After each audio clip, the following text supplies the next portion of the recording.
Olá, Haroldo. Olá, Leonora. Olá, Eleonora, amigos.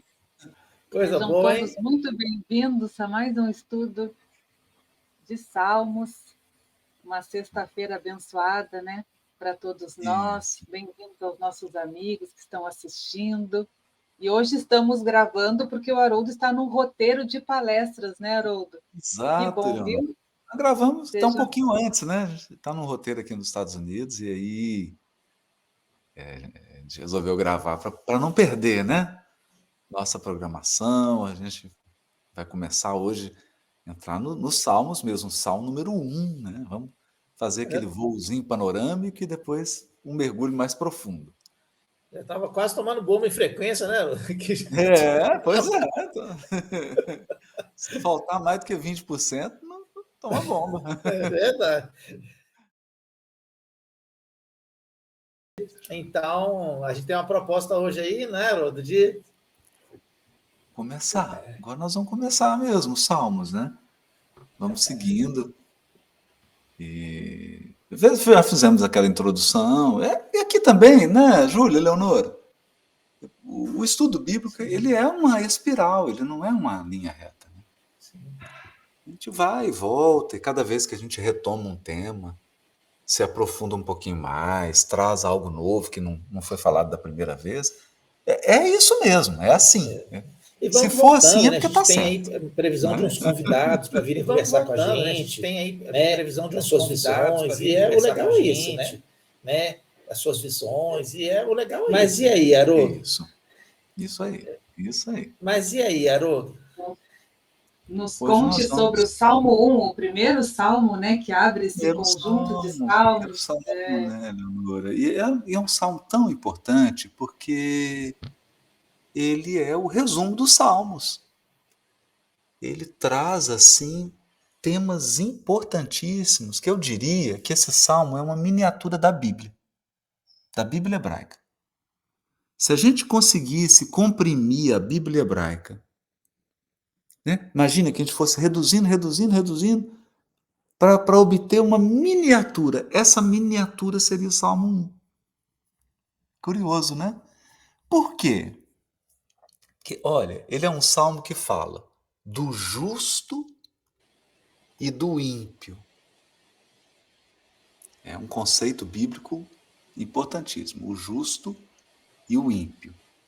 Ele fala sobre a peregrinação, o caminho, caminhar. Jesus vai usar esse tema quando diz eu sou o caminho. Olha que interessante.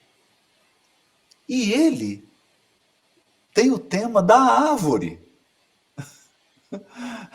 A árvore do evangelho, a árvore da árvore. O justo é comparado a uma árvore. Conhece-se a árvore pelos seus frutos. Olha. Então veja, um salmo que reuniu. Ele reduziu toda a Bíblia hebraica. Ficou uma miniatura da Bíblia nesse salmo 1. Então, eu sugiro que a gente aborde esses 3 grandes temas que estão condensados no salmo. A gente vai fazer hoje uma passagem bem geral, né? Um voo panorâmico.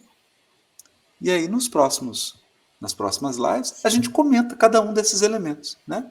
Então, o justo e ímpio, o caminho e o caminhar, a peregrinação, que gera êxodo. Né? O livro de Êxodo sai dessa ideia de um caminho, que nós estamos numa jornada, que nós estamos numa peregrinação humana, a encarnação como uma peregrinação, o caminhar como caminho, como conduta, caminho como procedimento, como eu procedo, como eu vivo, como é minha vida. Né? E a árvore que é o símbolo do ser humano. Então eu tenho a árvore infrutífera, eu tenho a árvore frutífera, eu tenho a árvore que está secando, eu tenho a árvore que está viçosa, está verde. Né? Jesus fala assim, eu sou a videira verdadeira, vós sois os galhos. Todo galho que não produz arranca e seca. Então você tem a árvore que secou, porque ela não está recebendo seiva, ela não está recebendo água, nutrientes. Olha que tanto de símbolo num Maravilhoso. salmo só. Maravilhoso. Fantástico, né? Maravilhoso. Fantástico. E ele começa com um grande tema das bem-aventuranças, né? Sobre a felicidade. O que é a felicidade também, né? Feliz é o homem. É Bem-aventurado. muito bem lembrado, Eleonora, é verdade, né? É uma, olha isso que bonito, Eleonora. É uma bem-aventurança dentro da Bíblia hebraica. Tem várias, viu? Tem várias bem-aventuranças, mas muito bem lembrado. O Salmo 1 inaugura a coleção de salmos. Claro que essa coleção foi organizada depois, né? Os salmos não foram compostos nessa ordem, né? Eles foram organizados, né? Mas é muito interessante o povo hebreu ter organizado e ter colocado o primeiro salmo, que é uma bem-aventurança. Demais, né? É uma bem-aventurança. Bonito, né? Demais, né? Muito bacana. Começa com Muito bacana. bem-aventurado. É o feliz. Né? As traduções, elas mudam um pouquinho as palavras, né? Eu peguei aqui a de Jerusalém, peguei a do peregrino. A de Jerusalém, ela já começa assim, os dois caminhos. Ele já dá um título para esse salmo, né? As outras já não. Ele vai falar sobre... Ele já começa com o salmo direto, né? Mas a de Jerusalém já coloca assim, olha, vamos falar sobre caminhos, sobre escolha de caminhos, né? Exato. E é importante, Leonor, isso que você está trazendo, porque os títulos eles não estão na Bíblia hebraica, né?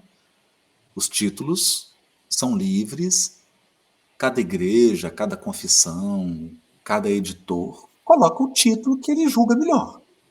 Esse título não faz parte. Na Bíblia hebraica tem a numeração dos salmos. Então você tem lá os salmos, eles têm a palavra, mas eles não têm esses títulos. Como o Novo Testamento, né? Nenhuma passagem do Novo Testamento tem título. Isso foi colocado muitos séculos depois. E aí cada um fica livre para colocar o título que quiser, né? Mas muito bem lembrado isso, né? Muito bem lembrado. Isso aí. O João Ferreira tem uma edição do João Ferreira de Almeida, coloca outro título. A felicidade dos justos e o castigo dos ímpios. Já é um título mais forte, né? O justo e o ímpio, né? A bem-aventurança. Aí cada um aí coloca o título que gostar.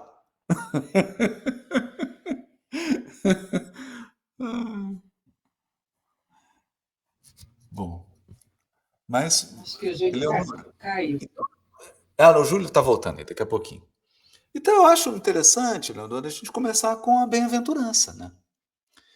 E bem-aventurado é o justo. Bem-aventurado é o justo. E aí é importante, Leonor, a gente lembrar daquela questão do Livro dos Espíritos, que fala sobre qual o caráter do verdadeiro justo. Está lá no Livro dos Espíritos. E depois, um pouquinho adiante, vem qual o verdadeiro sentido da palavra caridade, tal qual a entendia Jesus. Né? Está na sequência. Né? Então, qual o caráter do verdadeiro justo? Aí eles dizem, além de praticar a lei de justiça, ele também pratica o amor, sem o qual não há a verdadeira justiça. Então, o verdadeiro justo é aquele que cumpre a lei de justiça, amor e caridade. Esse é o verdadeiro justo. Por isso ele é bem-aventurado, por isso ele é feliz. E a gente lembra o Kardec dizendo que no Código Penal da Vida Futura, lá no livro O Céu e o Inferno, para cada imperfeição do espírito há um tipo de sofrimento. Quanto mais imperfeições, mais sofrimentos. Quanto menos imperfeições, menos sofrimentos. Por isso que o espírito puro não tem sofrimentos, porque ele já não tem imperfeições morais.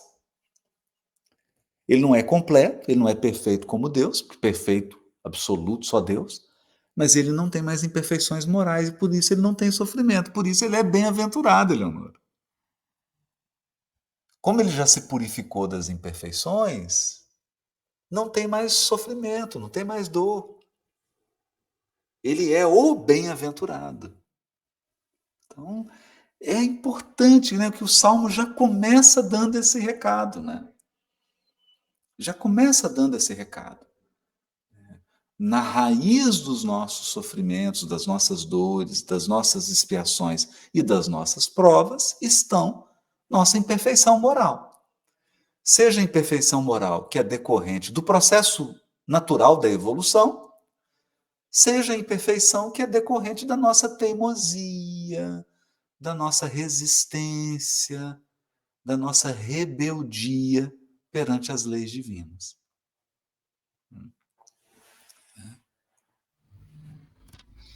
Então, a gente pode pensar assim, esse salmo nos convida a caminhar e a seguir um caminho, né? Porque já que nós não somos nem justos, nem perfeitos, nem ainda, né, na escala espírita, né? Mas é um salmo que nos convida a seguir um caminho, o caminho dos justos, Isso. né? O caminho que nos leva, né? Que nos leva à perfeição. Exatamente, Eleonora, exatamente. E aí, Eleonora, é tão importante isso que você está falando, que o primeiro versículo ele diz assim: bem-aventurado o homem que não anda, que não se detém, que não se assenta. Olha os verbos, Eleonora. Que não anda no caminho dos ímpios, né? Que não anda segundo o conselho dos ímpios, ou seja, a bússola dele não é a bússola do ímpio. Ele não está deixando o ímpio, Eleonora, é aquele que está contrário à lei divina. É o espírito rebelde, teimoso, que se opõe à lei de justiça, amor e caridade. Porque a bússola do caminho é a lei de justiça, amor e caridade. Se eu não uso essa bússola, eu estou ouvindo o conselho de quem? Daqueles que se opõem à lei de justiça, amor e caridade. Então, a primeira coisa do justo é que a bússola dele não é o conselho dos ímpios. Não é a opinião, a crítica dos ímpios. A bússola do justo é a lei de justiça, amor e caridade. Ela vai ser citada aqui. Então, ele não anda segundo o conselho dos ímpios, ou seja, ele tem direção, ele tem propósito. Ele sabe para onde ele está indo. Ele não se detém, ele não para e ele não assenta. Então, é bonito isso que você está falando, Eleonora, porque qual que é o conceito do justo? É aquele que está em movimento, ele não para. Além dele estar na direção certa, ele não para, ele não se detém. Porque se ele parar e se ele sentar, ele vai se acomodar, ele vai se perder. Então, o justo não é a pessoa perfeita. O justo é aquele que está em movimento. Ele está peregrinando. Ele está cada dia melhor. Hoje melhor do que ontem, amanhã melhor do que hoje.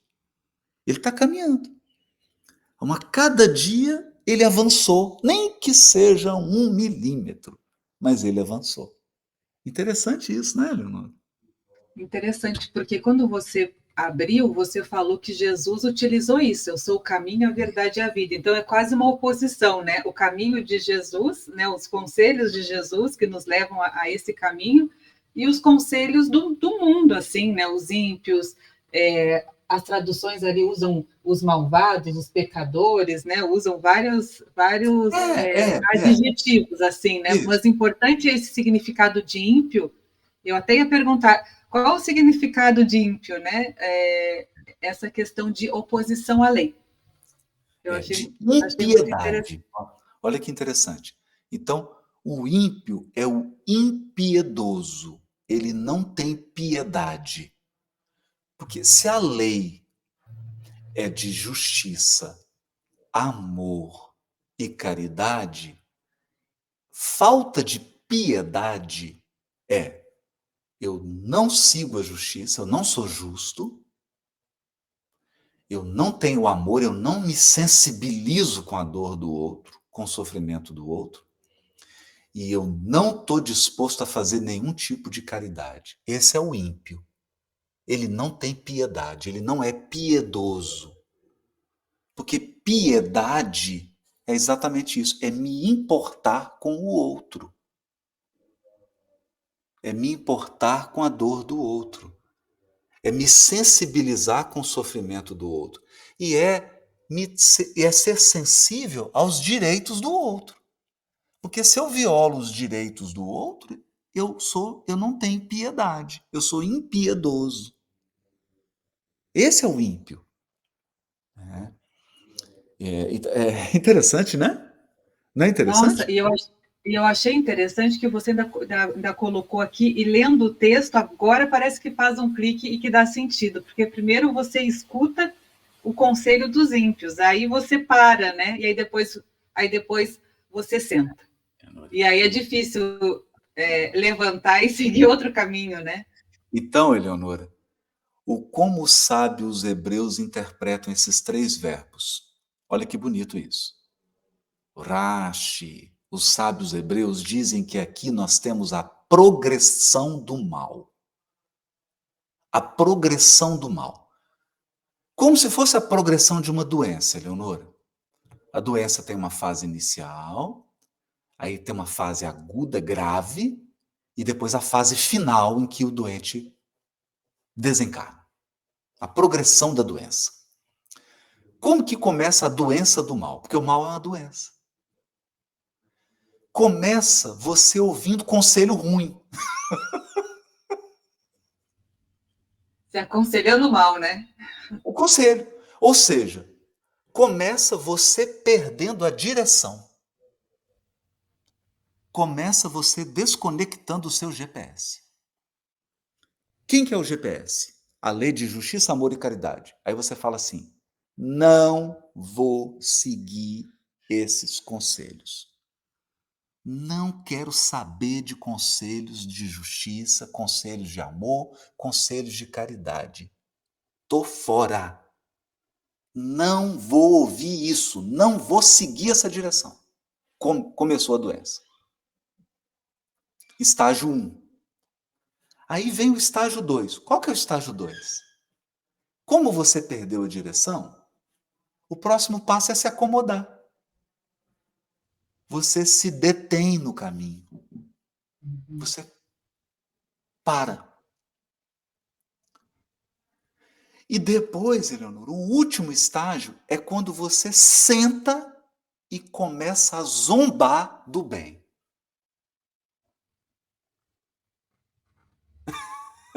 Então, primeiro você você ouve o mal. Depois você paralisa. Olha, não é isso? Porque o espírito não retrograda. O espírito não retrograda. Retrogradar ele não consegue. Então, o que a gente faz? Ou a gente avança, ou a gente estagna, não é? Retrogradar, ninguém retrograda. Então, o que é a maldade? Você estacionou. Então, você ouviu um conselho ruim, um conselho contrário à lei de justiça, amor e caridade. Você estagnou, depois você senta e começa a zombar de quem é bom. Você começa a zombar do perdão, você começa a zombar da humildade. Você fala, toda pessoa boa é boba. Ser bom é bobagem. A gente tem que ser esperto. A gente tem que levar a melhor. Então você vira um zombador da lei de justiça, amor e caridade. Essa é a progressão do mal. É a progressão do mal. Eu perco a direção, eu estagno, depois eu viro um adversário do bem. Um adversário do bem e dos bondosos. Nessa fase que eu sou zombador, eu mato, eu agrido, eu persigo o bem. É a progressão do mal. Haroldo, eu dei a saidinha porque eu tive que atender aqui. Não, tranquilo, Júlio. Mas, e você está falando exatamente do item, do verso 1 aí, né? Do verso 1, Júlio. Que ele não ouviu o conselho, ele não anda. Então, quem que é o justo, Júlio? Que está lá na questão, depois que até pedir para você olhar no livro dos Espíritos aí. Qual o caráter do verdadeiro justo? A gente podia ler essa questão no Livro dos Espíritos. Eu acho que é 982, mas agora eu estou... Vamos ver se você tá bom de memória. Não sei se eu estou bom de memória. Porque eu faço questão de não guardar as questões, de não memorizar. Porque senão eu vou virar inteligência artificial, ficar memorizando questão. Deixa pro Google, né? Qual o caráter do verdadeiro justo? Errou! Errei, né? Que bom.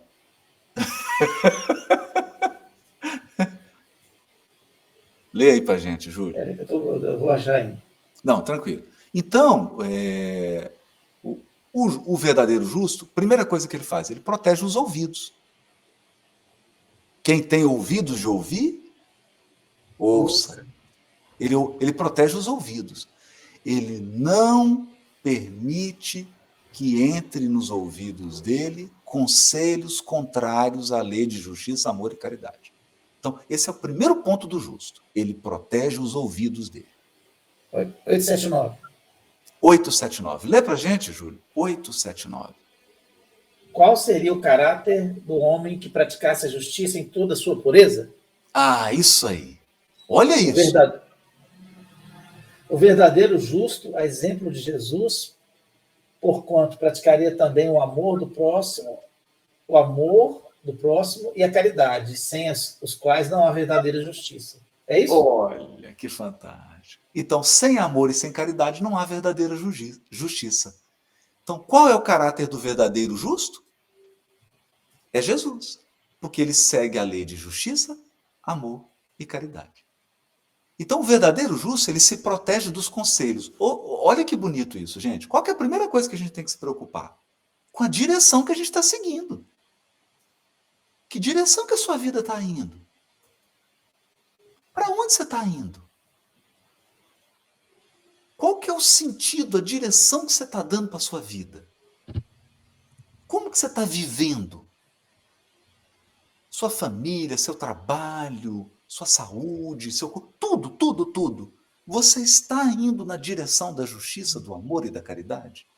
Justiça e amor e caridade para com o próximo, justiça, amor e caridade para com você. Justiça e caridade, justiça, amor e caridade para com a sociedade. Você está seguindo nessa direção? Esse é o primeiro cuidado. Que direção você está indo? Tem que ouvir o conselho dos justos. Você tem que ouvir o conselho da lei de justiça, amor e caridade. Depois, você tem que tomar cuidado para não parar. Porque você vai receber crítica, você vai ser agredido, vão fazer ironia com você, vão tentar dar palpite na sua vida, vão tentar interromper sua marcha.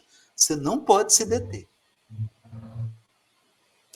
E jamais, jamais participar, sentar e participar da roda de quem faz fofoca, de quem fica criticando os outros, de quem fica tirando pedra nos outros. Então, se você está tirando o seu tempo para ir para a internet, para ir para a rede social, para criticar trabalho dos outros, você assentou na roda dos escarnecedores. Você está no último estágio mais perigoso do mal. Daqui a pouco você está zombando do bem, daqui a pouco você está zombando do Criador. Você lembra o que o Gamaliel falou no Sinédrio? Olha, já surgiram muitas coisas aqui, movimentos que começaram e acabaram. Porque se não for de Deus, vai começar e vai acabar. Agora, se for de Deus, cuidado para vocês não entrarem em luta com o próprio Deus. Se esse movimento cristão for de Deus, ele vai seguir. E vocês vão entrar em luta com Deus. Então, muitas vezes a gente se torna esse escarnecedor dos planos de Deus. Deus escolhe alguém, Deus escolhe algum trabalho, Deus apoia aquilo, e nós nos tornamos os opositores. Por quê? Porque o trabalho não nos agrada. E aí a gente assenta na roda dos escarnecedores. Agora, olha que bonito, ô Júlio, Eleonora. Conselho. Bem-aventurado o homem que não anda segundo o conselho dos ímpios. Conselho é verdade. Que não se detém no caminho dos pecadores. Caminho. E não se assenta na roda dos escarnecedores. Você está ali na roda, você está vivendo numa comunidade. Vida, caminho, verdade, caminho e vida. Olha só. Do mal, né? O mal também tem um caminho, uma verdade. O mal também tem caminho, verdade e vida. Nossa, mas ouvindo assim, mas ouvindo agora você falar, às vezes nem é assim escolher. Quando você fala, me parece até que é uma ação mais assim, uma vigilância, um vigiar. Porque às vezes você começa a ouvir esse lado dos ímpios, esse aconselhamento, porque todo mundo escuta, porque todo mundo fala, aí você vai indo para esse caminho sem perceber, sabe? Porque seguindo aqui os versículos, ele vai falar sobre a meditação, né? Ele vai falar sobre essa questão de meditar a lei, de parar, de refletir. Então, está me parecendo até agora um convite, assim, um vigiai, né? Vigiai o que você escuta, vigiai, né, as pessoas. Na progressão, né, Leonora? Por isso se chama progressão do mal. Começa com uma invigilância e termina com a intenção de praticar o mal. Então, o que esse salmo quer dizer para a gente é: o mal também começa com um grão de mostarda.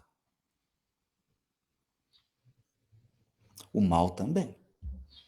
Ele começa com uma brechinha que você dá para um comentário, para um conselho, para uma fala contrária à lei de justiça, amor e caridade.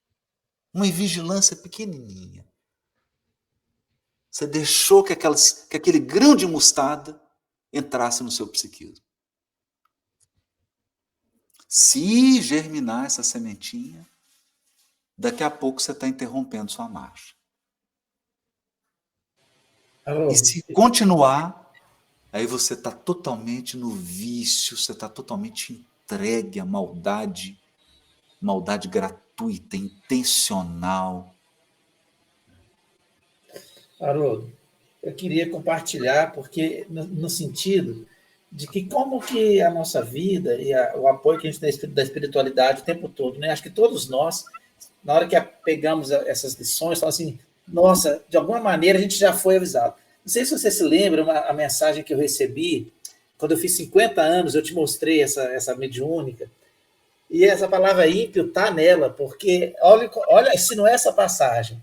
A lição, que a história que ele conta, falando que tinha um lavrador que aos seus 50 anos cuidava da terra, e aquela terra era empedrada, e ele gastava seu suor e lágrimas ali, mas aquela terra parecia não lhe responder aos ensejos.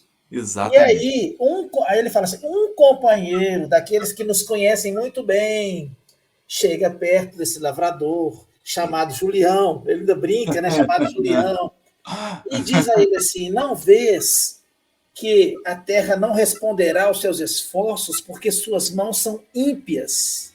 Nossa. Aí ele fala que o agricultor, o Julião, escuta e paralisa o trabalho, se levanta da terra que ele mexeu com as próprias mãos. Olha aí. Paralisa. E aquilo que era uma hipótese passa a ser uma tese que ele abraça e realmente a terra não está me respondendo, as minhas mãos são ímpias e não vai dar e tal. Daí ele fala que, aí ele, abreviando a história, ele fala assim, até que Julião se lembra de ouvir aqueles mais experientes no trabalho com Jesus. Aí ele vai falar disso. Aí você está lendo aqui, eu estou lembrando da mensagem que eu ganhei. Teve uma aula de Salmo 1. Que incrível, Leonora. A Leonora também já ouviu isso. Teve uma aula de Salmo 1. Teve uma aula de Salmo 1. Incrível. Uma aula de Salmo 1. Faz tempo esses 50 anos, né? Não estou bem, né? Isso tem uns 50 anos isso, né? Não adianta me pedir para mandar uma mensagem. Tenho 50 anos. Mas é exatamente isso, Júlio. É exatamente isso. O Honório, ele tinha uma expressão que eu achava fantástica, né? Que não é dele, né?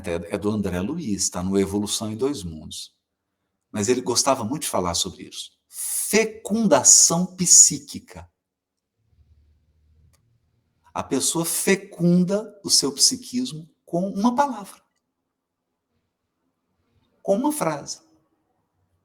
Daí um tempo, você está dando à luz a um projeto ou do bem, um projeto maravilhoso do bem, ou um projeto desastroso para a sua encarnação, para a nossa encarnação.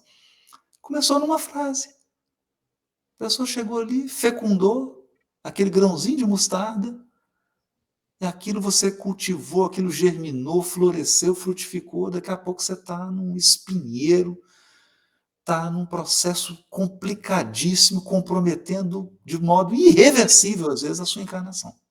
Irreversível. Imagina uma pessoa que suicida, por exemplo, né? Ouviu ali uma palavra, lê um livro, desequilibrado um livro, e aquilo fecundou o psiquismo dela. É isso. O ladrão que planta o joio também poderia ser analisado? Isso aí, o inimigo, exatamente. Então, veja, esse escarnecedor, porque chega um determinado momento, isso está lá no Livro dos Espíritos também. Os Espíritos explicam que... Eu falo, mas por que os espíritos imperfeitos que se entregaram ao mal ficam perturbando? Ele falou assim, olha, porque eles querem que todo mundo participe da infelicidade deles. Eles construíram uma infelicidade, eles acham um absurdo que os outros tenham construído felicidade. Ele fala, não, eu estou afogando, vamos afogar todo mundo. Essa é a roda dos escarnecedores. Isso é um perigo, gente. É um perigo. Porque o que a gente aprende aqui nesse salmo? Quem é do bem,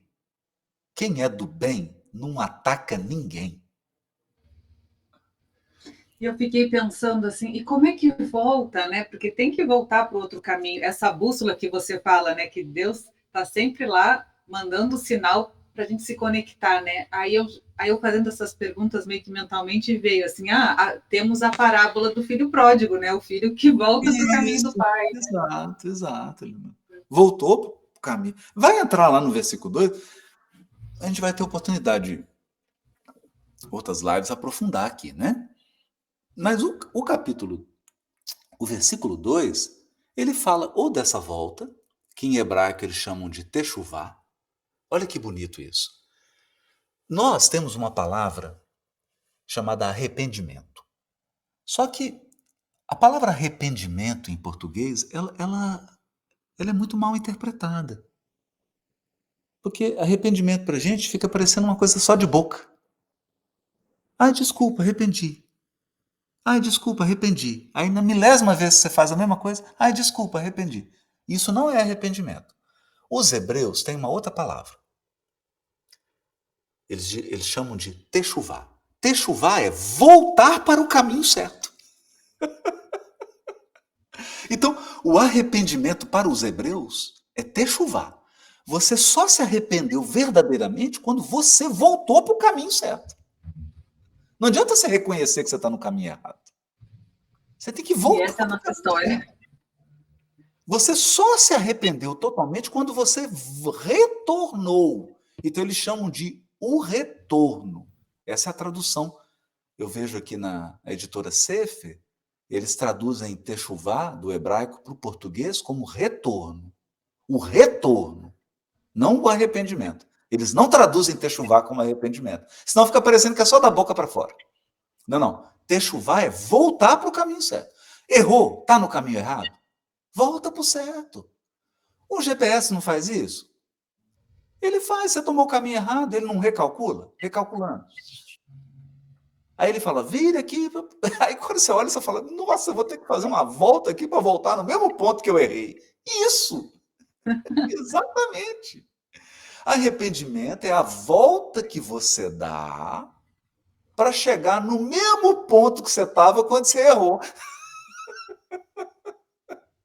Mas pelo menos você voltou para o caminho certo. E como é que é essa volta? Olha o versículo 2. Tem prazer na lei do Senhor, e na sua lei medita dia e noite. Lembram a mensagem do Evangelho precisa ser conhecida, meditada, sentida e vivida. Olha de onde que Alcione tirou. Alcione tirou daqui, ó, desse versículo 2. Então, eu preciso conhecer, meditar, sentir e viver a lei de justiça, amor e caridade, dia e noite. Tem que meditar na lei. Então eu falo assim, vou entrar agora no grupo aqui do WhatsApp, que eu vou escrever um desaforo aqui. Aí você para um pouquinho, medita e fala, vou não. Eu agora tenho uma figurinha que é ótima, que ela fala assim, deixa eu dizer uma coisa. Eu falo assim, melhor não. Melhor não. São duas figurinhas. Melhor não.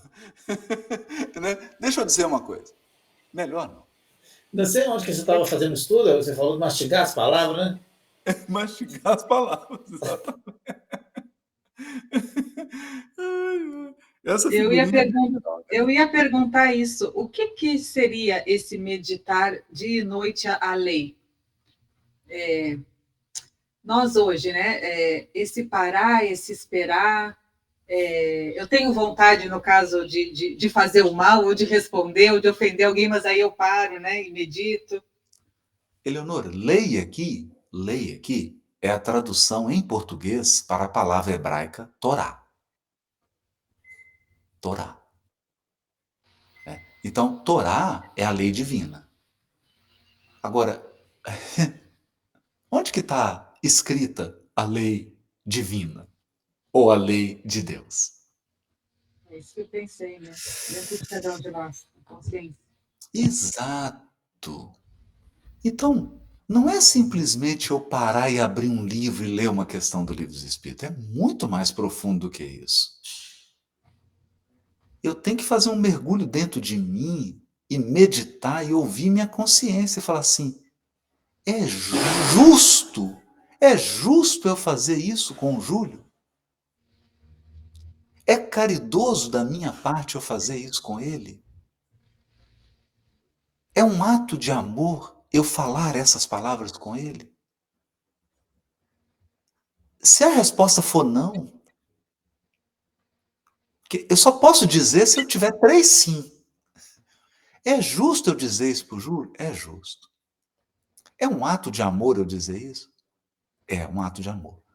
É caridoso da minha parte? Se eu disser de uma forma correta, vai ser caridoso. Então, tem 3 sim? Pode falar. Isso é um processo que exige muita meditação.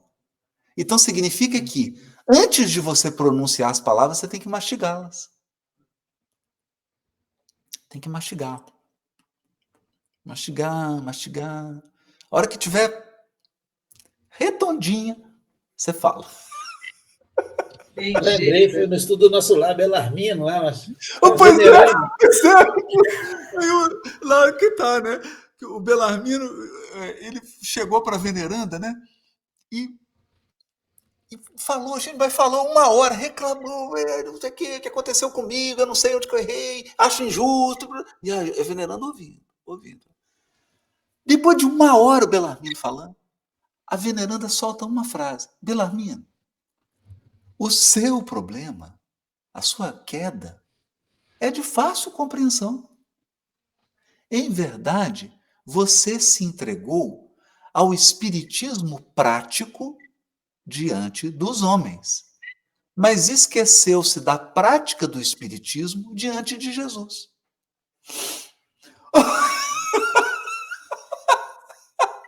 Aqui, uma frase da veneranda resumiu uma encarnação. Isso é o conselho do justo, entende? O conselho do justo, uma frase de um justo, vale uma encarnação. Isso é profundo, gente. Isso é profundo. Um justo falando, uma frase que ele te diz, ele te dá 100 anos de jornada, 100 anos de trabalho. Numa frase. Você se entregou ao espiritismo prático diante dos homens e esqueceu da prática do espiritismo diante de Jesus. Medita agora. Medita, pensa nisso. E ele saiu de lá todo ano. Acabou, resolveu. Falou, verdade, errei. Fiquei só na atividade, fazendo tarefa, fazendo as coisas, fazendo do meu jeito. Fazendo tudo sem justiça, sem amor, sem caridade, mas trabalhando igual um burro de carga. Mas eu esqueci que a prática do espiritismo é justiça, amor e caridade em silêncio, diante de Jesus. Em silêncio. Perante o Mestre. No silêncio dos meus testemunhos. Testemunhos de justiça, de amor e de caridade. Eu tô aqui, a gente está gravando, mas eu estou imaginando se a turma estivesse com a gente aqui agora. É muito gostoso, né? Que aí surge aquele monte de comentário, né? E tal. E eu vou acompanhar na hora que a gente estrear, vou ficar de olho. É verdade. Com a participação de vocês, que eu estou curtindo pra caramba. São insights, né, profundos, como é que as coisas estão ligadas, as coisas do Bellarmino, eu estava falando da justiça, ele não era justo, né, ele era um cara duro, né, na vida, Ele né, não era justo. Ele era exagerado, né? Muito exagerado, muito inflexível. Né? Outra que ele tá falando. Às vezes ele era até justo, sabe, Júlio? Às vezes o que ele exigia do outro era até justo, mas não tinha um pingo de amor e de caridade. Aí ficava uma coisa exagerada, violenta, muito árida. Né? É aquela justiça que é mais uma paulada do que um processo educativo, né? Então a pessoa ela começa a compreender que o trabalho dela é ferir o outro com a verdade, né? Tem uma música do Caetano que eu adoro, né? Ele diz assim: você diz a verdade e a verdade é teu dom de iludir. Ah, isso é maravilhoso, né? E tem aquela do Chico César, não sei se me falaram, né? Que é do Chico César, né? Meu Deus, me proteja de mim, da bondade de gente ruim e da maldade de gente boa. Amém. Essa é fantástica, né? Então é isso, né? Quer dizer, é justo, é justo. Isso aqui está equitativo, está justo, está justo. Mas, ok. Agora, como que eu vou agir? Tem amor na minha ação, na minha palavra, né? Tem caridade? Não tem. Então não age. Né?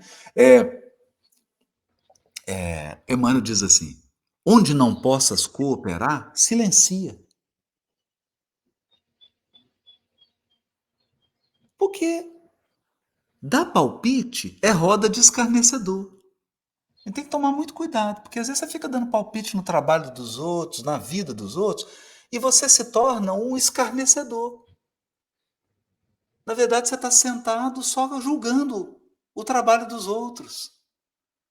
Né? Nenhum espírito do bem faz isso. Nenhum espírito do bem interrompe sua marcha, interrompe o seu trabalho para ficar julgando o trabalho dos outros. Por quê? Porque não tem tempo. Ele está tão envolvido no trabalho do bem que ele não tem tempo de atacar ninguém. Não tem tempo. Não tem tempo e não quer ter tempo. Esse é um tempo que ele não quer ter. Ele faz questão de não ter. Faz questão de não ter. Então, quem está envolvido no trabalho do bem, olha, não tem agenda para julgar o outro, julgar o trabalho dos outros. Se ele puder cooperar, ele coopera. Senão, ele silencia. O que é cooperar? A pessoa te pediu um conselho, você pode ir lá ajudar? Você pode ir lá corrigir? Você pode ir lá fazer algo? Posso. Então faça. Então faça. Então, é meu filho, minha filha? É alguém que está perto de mim? Eu posso agir? Haja. Vai lá e haja. Olha, você não está fazendo legal. Aí eu vou agir. Eu posso cooperar, eu coopero. Mas se eu não posso, não tem como eu fazer nada. Então silencia. Silencia, senão você vai entrar no time do mal. Você vai mudar de time.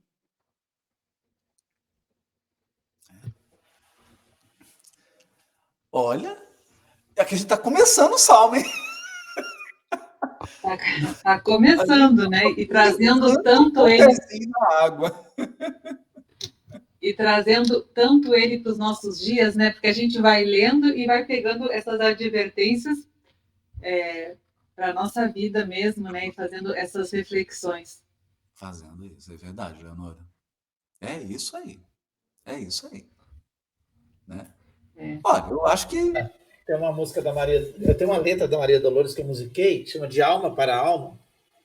Ela fala assim: escuta, alma querida, ante as perturbações e os empeços da vida, onde não possas ajudar a dissipar a treva e extinguir o pesar, nada fales em vão.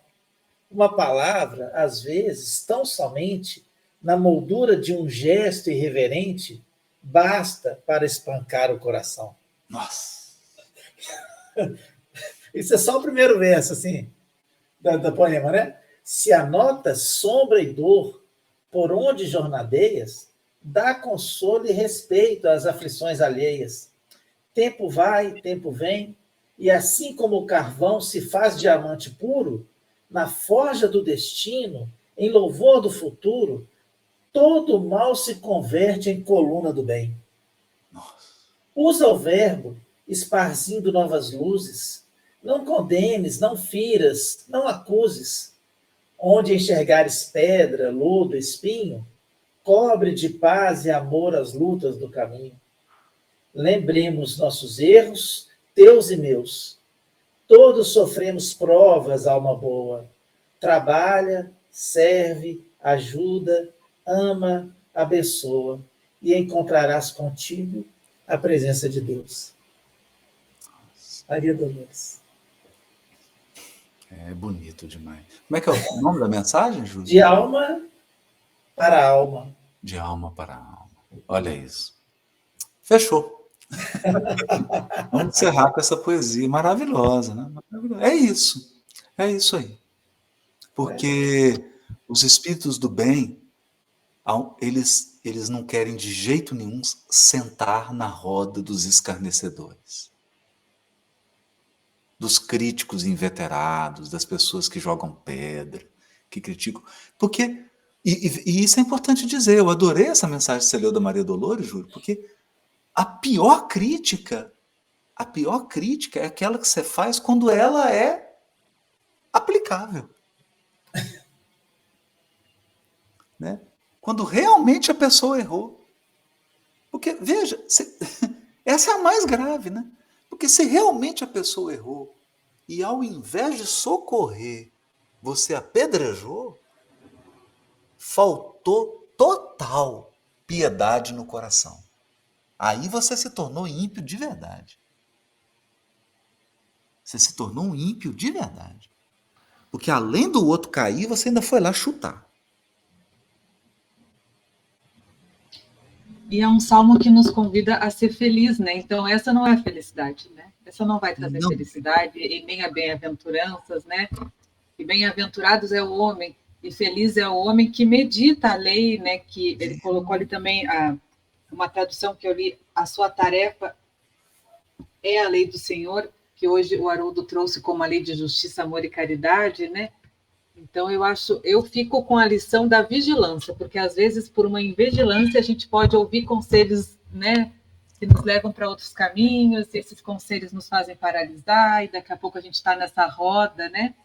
Então, eu pensando, a lição de hoje é a vigilância e a meditação nas leis, né? Nessa lei que está em nossa consciência, essa lei de amor, de justiça e de caridade. Muito bom, Haroldo. Obrigada por nos levar para esse passeio, né? Esse início desse voo nesse Salmo 1. Adorei. E ó, só para a gente deixar aqui o gosto de próximos capítulos, olha o que vem pela frente. Nós vamos ter aqui, ó, uma tal de uma árvore plantada. Eita, olha aí a árvore do Evangelho. Olha, e outra, junto a ribeiros de águas. Então, as águas de cima, as águas de baixo, aí, ó, vem muita coisa para vai vir para frente. Um tal de juízo. Então, ou seja, só que no Salmos 1 nós vamos ter da Gênesis ao Apocalipse. Por isso que eu Êxodo, falei, né? vocês viram que ele é uma miniatura? É como se você pegasse a Bíblia hebraica inteira e fosse compactando, compactando, compactando, virou um salmo. Virou um salmo. É isso. Meus queridos, ó, Muito uma boa bom. noite para todos aí no Brasil. Um final de Obrigada, semana amigo. maravilhoso para todo mundo. Que Um bom, né? ótimo final de semana e bom trabalho, Haroldo, que siga, né? E Siga a sua tarefa. Olha, ficou todo mundo apertadinho. Gente, obrigada, bom final de semana. bom final de semana para todo mundo. Obrigado, gente.